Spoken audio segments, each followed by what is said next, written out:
जय श्री राम।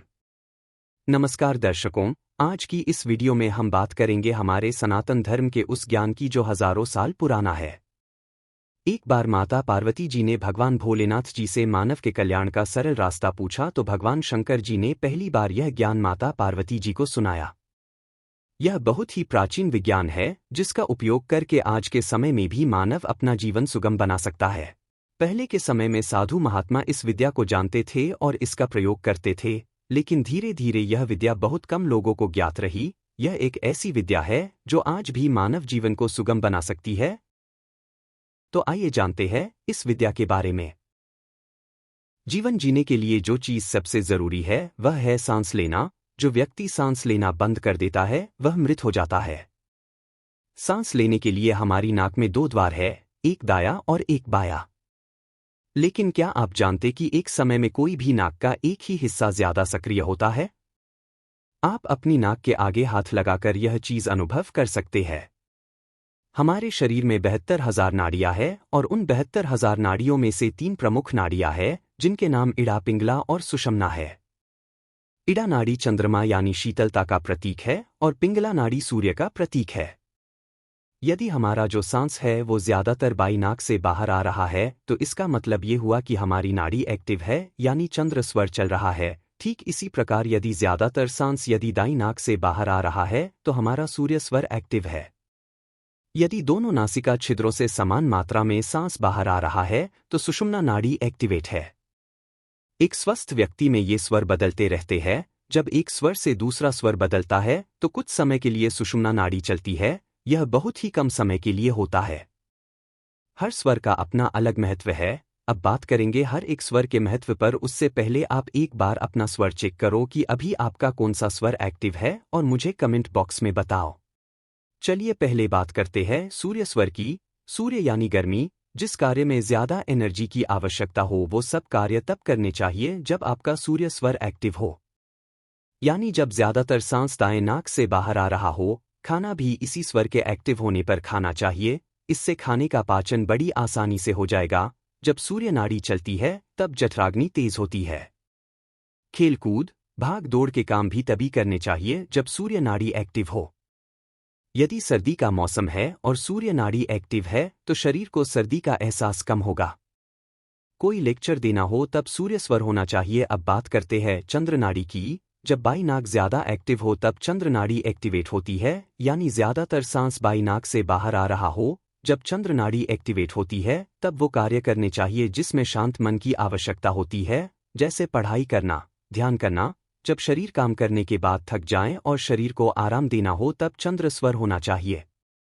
यदि रक्तचाप ज्यादा हो तो चंद्र स्वर चलाना चाहिए। यदि किसी से कोई झगड़ा सुलझाना हो तो वो भी चंद्र स्वर में करना चाहिए। जब सुषुम्ना नाड़ी एक्टिव हो यानी दोनों नाक से समान मात्रा में सांस बाहर आ रहा हो तब कोई भी कार्य नहीं करना चाहिए। यह बहुत थोड़े समय के लिए एक्टिव होती है। इस समय भगवान का स्मरण करना चाहिए। अब एक प्रश्न हमारे माइंड में आता है, क्या हम स्वर को बदल सकते हैं? तो इसका जवाब होगा हाँ, हम स्वर को बदलकर मनचाहा स्वर चला सकते हैं। इसके लिए बहुत ही आसान एक विधि है। यदि मान लो अभी आपकी चंद्र नाड़ी एक्टिवेट है और आप चाहते हैं कि आपको वो कार्य करने हैं जिसके लिए सूर्य नाड़ी एक्टिवेट होनी जरूरी है, तो आप सूर्य नाड़ी चला सकते हैं। कैसे, आइए जानते हैं। यदि अभी आपकी चंद्र नाड़ी एक्टिवेट है तो आप बाई करवट लेकर कुछ देर के लिए लेट जाइए। कुछ देर के बाद आप पाओगे कि आपका सूर्य स्वर एक्टिवेट हो गया है।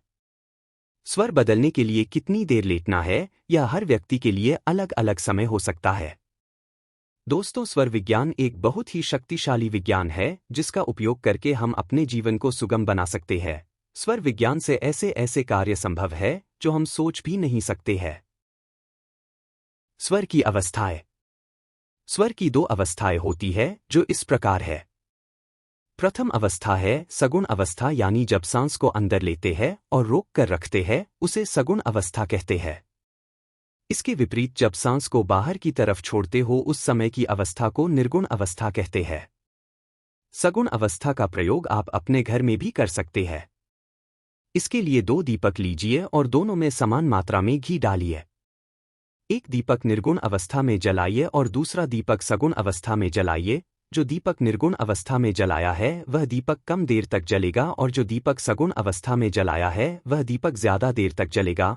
सगुण अवस्था में दीपक जलाने के लिए पहले नासिका के अग्रभाग से यह जांच करें कि अभी आपका कौन सा स्वर चल रहा है। उसके बाद जो स्वर चल रहा हो पहले सांस को अंदर रोकिए, फिर उसी हाथ से दीपक को जलाए। यानी कि मान लो आपका चंद्र स्वर अभी चल रहा है तो पहले सांस को अंदर खींचकर कुंभक लगाए, फिर बाएं हाथ से माचिस को उठाए और बाएं हाथ से ही दीपक को जलाए। दूसरे दीपक को दाएं हाथ से जलाए और कोई कुंभक ना लगाए, नॉर्मल सांसों को चलने दे। आप पाओगे जो दीपक आपने सगुण स्वर में जलाया है वह ज्यादा देर तक जलेगा। यह एक ऐसी विद्या जिसके द्वारा जीवन में परिवर्तन आ सकता है। इसका प्रयोग हमारे जीवन की दिशा बदल सकता है, क्योंकि जो सांस हम नासिका द्वारा अंदर लेते हैं वह केवल सांस नहीं, वह हमारी प्राणवायु है। यदि जीवन में प्रतिदिन के कार्यों में इसका प्रयोग करें तो भी हम अपनी जीवन शैली को सुधार सकते हैं। जैसे भोजन हमेशा तभी करें जब सूर्य स्वर चल रहा हो, ताकि भोजन का पाचन अच्छे से हो। स्वर विज्ञान का उचित लाभ लेने के लिए पहले नाड़ी शोधन करना चाहिए। बाकी चर्चा इसके अगले भाग में करेंगे। यदि वीडियो पसंद आई हो तो वीडियो को लाइक करें और चैनल को सब्सक्राइब करें। जय बजरंगबली जी महाराज।